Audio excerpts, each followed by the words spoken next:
क्या आपको पता है कि CSS लैंग्वेज का यूज वेबसाइट बनाने में किस तरह से किया जाता है? अगर आपने HTML के थ्रू एक पेज बना लिया है और उसमें आपको स्टाइलिंग देनी है तो आप किस तरह से उसे स्टाइल करेंगे?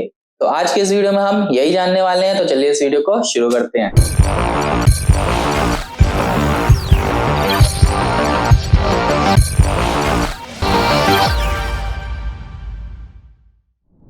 हे गाइस, दिस इज अनुराग और आज के इस वीडियो में हम जानेंगे कि CSS लैंग्वेज क्या होती है। हम CSS लैंग्वेज के थ्रू अपने वेब पेज में किस तरह से स्टाइलिंग प्रोवाइड कर सकते हैं और कितने तरह से हम लोग अपने वेब पेज में CSS इंसर्ट कर सकते हैं। तो सबसे पहले जान लेते हैं कि CSS होता क्या है। तो CSS जिसका फुल फॉर्म है कास्केडिंग स्टाइल शीट। CSS का यूज वेबसाइट्स को स्टाइलिंग प्रोवाइड करने के लिए किया जाता है। अब जान लेते हैं CSS का यूज हम लोग अपने वेब पेज में स्टाइल देने के लिए कैसे कर सकते हैं और CSS को कितने तरीके से हम लोग अपने HTML डॉक्यूमेंट में अप्लाई कर सकते हैं। सबसे पहले तो जान लेते हैं हम लोग किन किन तरीके से अपने CSS को अप्लाई कर सकते हैं। तो 3 तरीके से हम लोग अपने HTML डॉक्यूमेंट में CSS को अप्लाई कर सकते हैं। पहला तो है इनलाइन CSS, सेकेंड आता है इंटरनल CSS और थर्ड में आता है हमारा एक्सटर्नल CSS। इन तीनों तरीके से हम लोग किस तरह से अपने वेबसाइट को स्टाइलिंग प्रोवाइड कर सकते हैं, तो चलिए देखते हैं। तो चलिए अपने टेक्स्ट एडिटिंग सॉफ्टवेयर पे आ जाते हैं जो कि हम यूज करते हैं नोटपैड++। अब इसके यहाँ पे आके हम HTML के थ्रू अपना एक वेब पेज में एक हेडिंग डाल लेते हैं और हेडिंग में कुछ वर्ड लिख देते हैं। यहाँ पे मैंने जितने भी कोड्स लिखे हैं, जितने भी टैग्स का यूज किया है, वो सारे टैग्स मैंने अपने पिछले वीडियो में जिसमें मैंने HTML के बारे में बताया है, सारी चीजों को अच्छे से एक्सप्लेन किया है। अगर आपको HTML के कोड्स के बारे में जानना है आप उन वीडियोस को भी विजिट कर सकते हैं। तो चलिए अब यहाँ पे हम लोग यूज करते हैं अपने सबसे पहले इनलाइन CSS का यूज करके देखते हैं कि क्या होता है। इनलाइन CSS को हम लोग किस तरह से यूज कर सकते हैं। तो इनलाइन CSS का यूज हम लोग किसी भी एक पर्टिकुलर टैग को स्टाइलिंग प्रोवाइड करने के लिए करते हैं। मान लीजिए मुझे इस H1 टैग में एक टेक्स्ट कलर अप्लाई करना है, तो उसके लिए मैं इनलाइन CSS का यूज करूंगा, यानी कि मैं H1 टैग के अंदर जाऊंगा और यहाँ पे एक एट्रीब्यूट लगाऊंगा जो कि होगा स्टाइल एट्रीब्यूट। हम जब भी कभी भी CSS अप्लाई कर रहे हैं, कहीं पे CSS लगा रहे हैं, तो वहां पे हम लोग स्टाइल का यूज करेंगे। तो जैसे कि यहाँ पे मैंने H1 टैग में स्टाइल एट्रीब्यूट लगाया, यानी कि अब मैं यहाँ पे CSS यूज कर रहा हूँ। तो अब CSS मैंने लगा दिया। अब यहाँ पे मुझे चाहिए कि मैं टेक्स्ट को कलर देना चाहता हूँ, तो अब यहाँ मैं लिखूंगा COLOR कलर और फिर इसके बाद कॉलन लगाऊंगा और इसके बाद इस कलर का नाम दे देता हूँ। तो चलिए कलर का नाम दे देते हैं जल्दी से। तो मेरा कलर होगा ग्रीन। तो इसके बाद सेमीकोलन। अब देखिए जब भी हम कभी भी CSS में कोई प्रॉपर्टी लिख रहे हैं, अब यहाँ पे प्रॉपर्टी वाली चीजें आती है कि प्रॉपर्टी और वैल्यूज क्या होती है। ठीक है, जब भी हम कहीं पे भी CSS अप्लाई कर रहे हैं तो 2 चीज हमें देनी पड़ेंगी। पहली तो है प्रॉपर्टी और दूसरी है वैल्यू। प्रॉपर्टी क्या है, मान लीजिए हमें किसी CSS में टेक्स्ट का कलर देना है, तो हमारी प्रॉपर्टी वहां पे होगी कलर। अगर हमें बैकग्राउंड कलर देना है तो यहाँ पे हमारी प्रॉपर्टी क्या होगी, बैकग्राउंड कलर। ये प्रॉपर्टी हमारी डिफाइन करती है कि हम उस टैग में या फिर उस पर्टिकुलर एलिमेंट में क्या चेंजेस लाना चाहते हैं। देन इसके बाद जब भी हम प्रॉपर्टी दे देंगे, देन हमें एक कॉलन लगाना है इसकी प्रॉपर्टी की वैल्यू को डिफाइन करने के लिए। देन हमने कॉलन लगाया और इसके बाद हम यहाँ पे उस वैल्यू को लिख देंगे। जैसे कि मैंने यहाँ पे वैल्यू लिखी है ग्रीन, कि मुझे टेक्स्ट कलर चाहिए है ग्रीन। अपनी वैल्यू देने के बाद हम एक सेमी कॉलन या फिर एक टर्मिनेटर का यूज करेंगे जो कि हमारी इस वैल्यू को क्लोज करता है, इस वैल्यू को बताता है कि हमारी जो वैल्यू है वो यहीं तक की है। देन इसके बाद इन्वर्टेड कॉमा क्लोज। अब चलिए इसको करते हैं सेव और अपने प्रोग्राम को रन करा के देखते हैं कि क्या मेरा प्रोग्राम वर्क कर रहा है या फिर नहीं। तो देखिए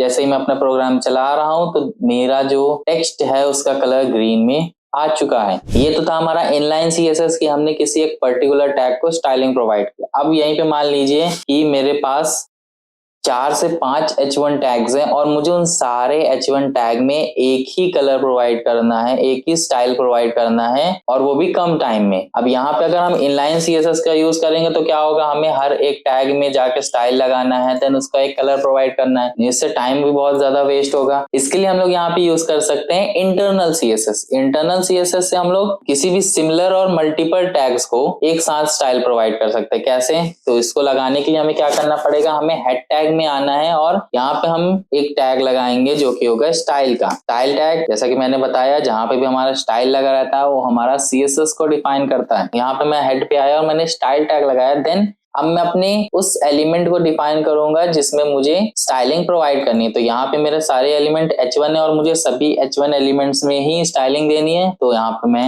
लिख देता हूँ H1 और फिर इसके बाद एक कर्ली ब्रैकेट लगाएंगे और अब यहाँ पे हम एक प्रॉपर्टी देंगे। मान लीजिए मुझे अब चाहिए अपने H1 में कि बैकग्राउंड कलर हो जाए, जितने भी मेरे H1 से सभी का बैकग्राउंड कलर पर्पल हो जाए। तो अब यहाँ पे मैंने H1 तो लिख दिया। अब यहाँ मैं प्रॉपर्टी दूंगा एक बैकग्राउंड कलर, देन कॉलन लगाएंगे ताकि हम इसकी वैल्यू बता सके और लिख देते हैं पर्पल। देन इसको करते हैं सेव और आ जाते हैं अपने ब्राउजर पे और जब इसे रिफ्रेश करेंगे तो आप देखेंगे कि मेरे जितने भी H1 टैग थे सभी का बैकग्राउंड कलर होगा है पर्पल। और किस तरह हमने किया, सिर्फ हमने इंटरनल CSS में एक H1 को डिफाइन कर दिया। तो इसने क्या किया, जितने भी H1 टैग्स थे मेरे यहाँ पे इसने सभी को एक साथ स्टाइलिंग प्रोवाइड कर दी। अब चलिए इसके बाद आ जाते हैं हम लोग एक्सटर्नल CSS में कि हम एक्सटर्नल CSS से क्या चीजें कर सकते हैं। एक्सटर्नल CSS में हम लोग CSS की एक एक्सटर्नल फाइल बना सकते हैं और उस फाइल की हेल्प से हम लोग मल्टीपल HTML डॉक्यूमेंट को स्टाइलिंग प्रोवाइड कर सकते हैं। कैसे, तो सबसे पहले तो हम लोग एक CSS की फाइल बना लेते हैं। तो क्या करेंगे, Ctrl+N करके एक न्यू डॉक्यूमेंट ले लेते हैं। अब हमें क्या करना है, ठीक है, अब यहाँ पे मैं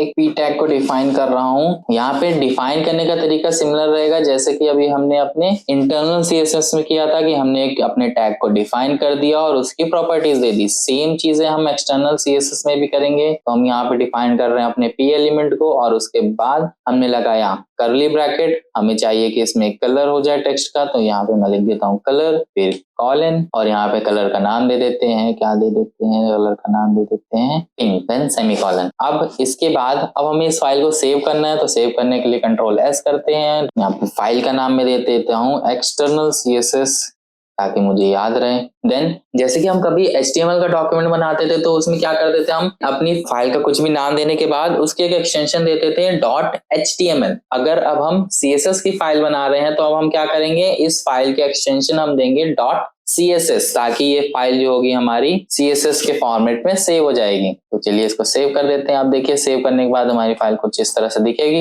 अब यहाँ तो हमने एक्सटर्नल CSS की एक फाइल बना ली। अब बारी आती है कि हम इस फाइल को हम अपने HTML डॉक्यूमेंट में लिंक कैसे करेंगे। तो लिंक करने के लिए हमें सिंपल से अपने फिर से हेड टैग में आना है और उसके बाद यहाँ पे लिखना है लिंक और यहाँ पे एक एट्रीब्यूट लगाना है जो कि होगा रिल और यहाँ पे लिखेंगे हम स्टाइल शीट और यहाँ पे हमने लिख दिया स्टाइल शीट। अब ये रिल एट्रीब्यूट क्या करता है, ये हमारा जो रिल एट्रीब्यूट है ये रिलेशन बताता है इस लिंक का डॉक्यूमेंट से। तो रिलेशन मैंने लिख दिया स्टाइल शीट यानी कि स्टाइल के लिए है ये शीट और उसके बाद href दे के हम लोग उस फाइल की लोकेशन बता देंगे। तो लोकेशन के लिए तो आपको पता ही है कैसे करना है, हमें फाइल के प्रॉपर्टी में जाके उसकी लोकेशन निकाल लेनी है।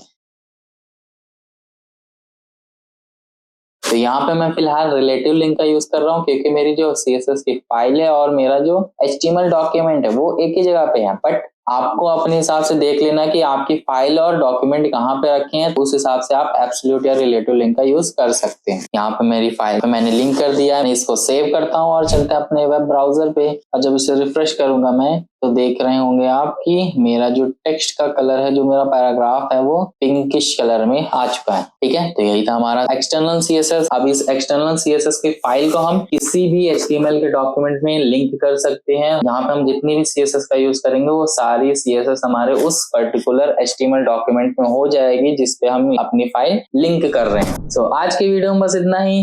तो आई होप आपको समझ में आया होगा कि CSS का यूज हमारे वेब पेज में किस तरीके से होता है और हम लोग अपने HTML डॉक्यूमेंट में किन 3 तरीके से अपने CSS को अप्लाई कर सकते हैं। सो इस वीडियो से रिलेटेड सारी नोट्स मैं डिस्क्रिप्शन बॉक्स में दे दूंगा। तो मिलते हैं नेक्स्ट वीडियो में, तब तक के लिए बाय बाय। कोई भी सपना साकार करने के लिए सबसे जरूरी है सही कोच का होना। चुनिए बघेल इंस्टीट्यूट को और करें अपने skill oriented CS and IT courses का सपना साकार। Download the app now.